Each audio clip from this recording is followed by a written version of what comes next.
¿Cómo están? Sean bienvenidos en Avanzando en la Tercera Edad.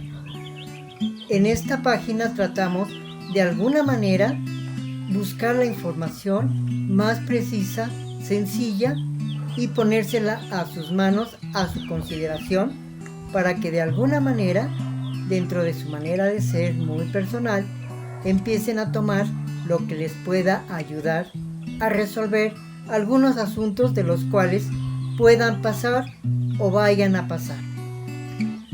En esta ocasión con el tema la andropausia.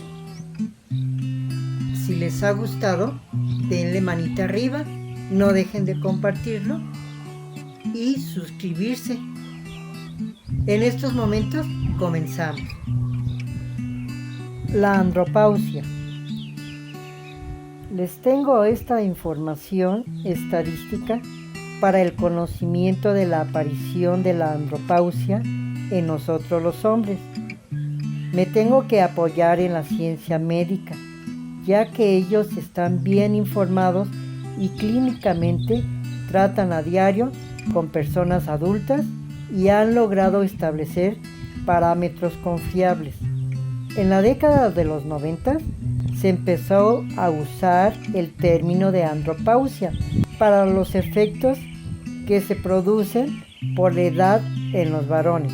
El término andropausia se acuñó para referirse a las similitudes que parecían tener con la menopausia. Más adelante se ha comprobado que estos procesos no son del todo iguales.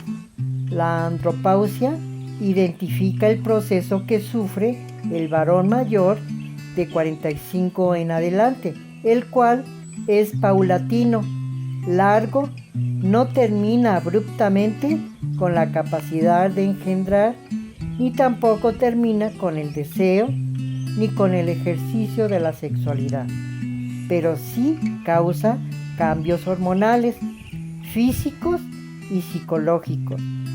Se puede experimentar este fenómeno similar a la menopausia femenina. A diferencia de las mujeres, los hombres no tenemos signos claros para marcar dicha transición. Ambos, sin embargo, están caracterizados por una caída en los niveles hormonales. El estrógeno en la mujer y la testosterona en el varón. Los cambios en el cuerpo ocurren muy gradualmente en el hombre y se acompañan de cambios de actitud y estado de ánimo, fatiga, pérdida de energía, disminución del impulso sexual y agilidad física. Lo que es aún más, los estudios demuestran que esta caída de testosterona representa un riesgo de otros problemas de salud como cardiopatías o huesos frágiles. Dado que todo esto ocurre durante un momento en la vida en que los hombres comienzan a cuestionar sus valores, logros y el rumbo de su vida. Muchas veces es difícil advertir que los cambios que ocurren se relacionan con algo más que solamente las condiciones externas. Sus síntomas, contra lo que habitualmente se cree, existe en el hombre una crisis emocional y hormonal que puede afectar severamente su sexualidad entre los 40 y los 55 años. En la literatura médica se denomina a esta etapa andropausia o climaterio masculino. Algunos de los síntomas que aparecen en este cuadro son desinterés por la sexualidad, turbulencia emocional, o sea, nuestras emociones se nos disparan y mantenerlas en equilibrio nos cuesta trabajo, y esto provoca cambios súbitos de humor, dolores de cabeza frecuentes, y podemos notar que a veces nos parecen extraños ya que no estábamos anteriormente padeciéndolos. Preocupación por los trastornos físicos imaginarios, porque no sabemos en realidad qué nos está pasando y somos presas fáciles de los temores. Cansancio físico. Nos es difícil aceptar y controlar porque queremos seguir con las rutinas diarias y esto nos frustra. Fatiga mental, porque a los problemas cotidianos les damos más vueltas buscando soluciones cuando antes no nos preocupábamos tanto.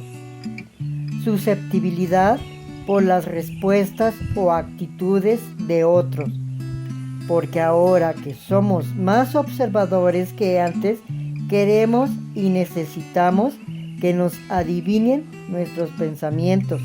La impaciencia se apodera ahora de nosotros, porque no nos estamos entendiendo.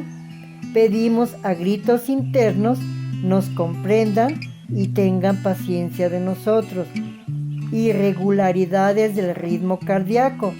Esto lo podemos notar porque las arritmias aparecen a cada rato y vamos al doctor para que nos ayude porque tememos que nos vaya a pasar algo malo. Trastornos respiratorios. Al estar temerosos y con desconocimiento de lo que nos está pasando, nos preocupa que tengamos problemas al respirar y nos fatigamos fácilmente al caminar por la misma subida para llegar a la casa. Por ejemplo, trastornos digestivos. Empezamos a disgustarnos con nosotros mismos por no tener cuidado y estamos excediendo en comer salsas y bastante café, porque creemos que nosotros tenemos la culpa. Insomnio. Nos asombramos de sobremanera que no podamos dormir más. Caemos en constantes depresiones por no aceptar y adaptarnos por las deficiencias que empezamos a notar en nosotros y no queremos decírselas a nadie. Nos alarmamos por los momentos de indecisión que estamos pasando y nos preocupamos que ahora seremos así. Pasamos por conductas afectivas inmaduras porque no queremos que nos dejen solos y reclamamos más atención para nosotros. Este síndrome trae consigo un cambio en la relación afectiva.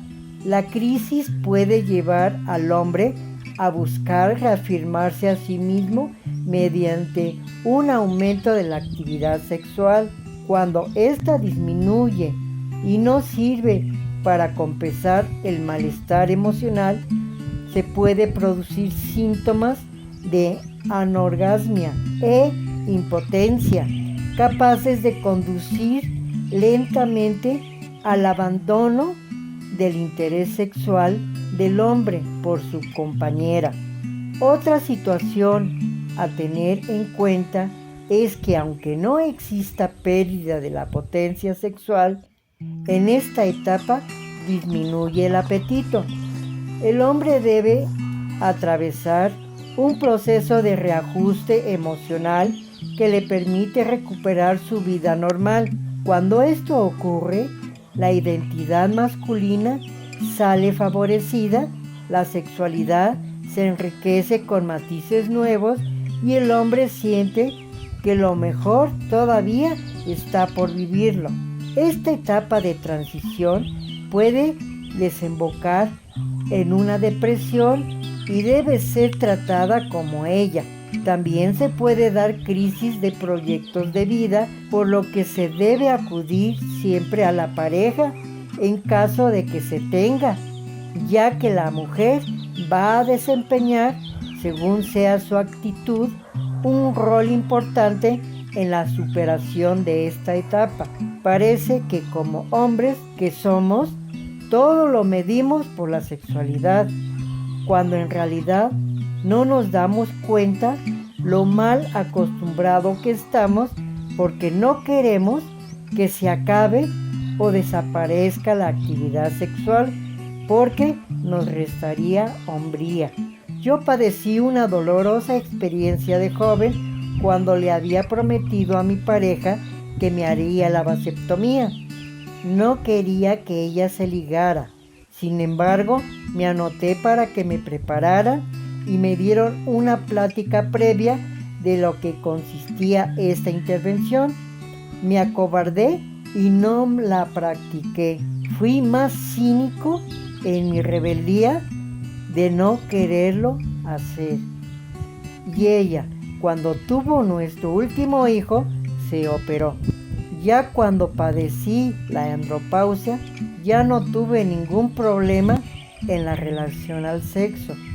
Mis problemas los enfoqué en el desorden de enfermedades imaginarias que fui pasando y que yo mismo me sentí inferior por no tener la madurez emocional que requería el aceptar y saber convivir con lo desconocido de la andropausia que tuve que enfrentar. Al paso del tiempo, pasaron todas mis intrigas y preocupaciones que me creí y además pensé que nunca se irían y que tenía que vivir así. O sea, que cuando pasaron los síntomas de los trastornos andropáusicos, ni cuenta me di. Ahora estoy tranquilo y me puedo dar cuenta de lo inmaduro de mi comportamiento. Sin embargo, en esos momentos para mí era de vida o muerte, así de exagerado. La pregunta puede ser, ¿qué pasa con el hombre en el periodo de la madurez? Los años en el que el hombre también provoca cambios hormonales y por lo tanto en la sexualidad masculina. Los cambios exagerados en el hombre por procesos hormonales son muy distintos a los que presenta la mujer, ya que el hombre se acobarda más fácilmente que la mujer. Los cambios en la adultez, después de los 65, se deben al desgaste corporal y el resultado de múltiples cambios en las funciones biológicas y fisiológicas de las células, tejidos y organismos. Los mecanismos que lo producen son múltiples y específicos de la especie e incluso de órganos y células. Existe una reducción del número o de la reserva de la capacidad funcional de las células y de su capacidad de ser reparadas o sustituidas. Las alteraciones en la sexualidad son solo un aspecto en conjunto de los factores de cambio que hacen sentir al hombre que va perdiendo su masculinidad, su potencia sexual, su atractivo, su capacidad laboral, su seguridad en sí mismo, la autoestima, etc. La medida preventiva más adecuada es llevar una alimentación sana, realizar una rutina de ejercicio diario de 40 minutos, vigilar el peso corporal, reducir el consumo de alcohol y tabaco y eliminar el uso de algunas pastillas o drogas y la automedicación y tener un hobby o espacio propio para el esparcimiento y también no dejar de tener productividad y actividad en lo que considere que es bueno hacer durante el día para mantenerse en compañía, activo y preocupado en los demás. Agradezco su tiempo, la información y sus conocimientos para la realización de este tema al doctor y amigo Mario Anaya Torres. Gracias. Muy bien, les agradezco que me hayan acompañado en este video. Sinceramente, creo que es de utilidad para ustedes y que les sirva para algunas cosas, sería lo genial. Si tienen algún comentario, con gusto se los responderé. No dejen de activar la campanita para que sigan recibiendo las notificaciones de las publicaciones que voy subiendo. Nos vemos en el próximo. Muchas gracias nuevamente por su atención. Hasta luego.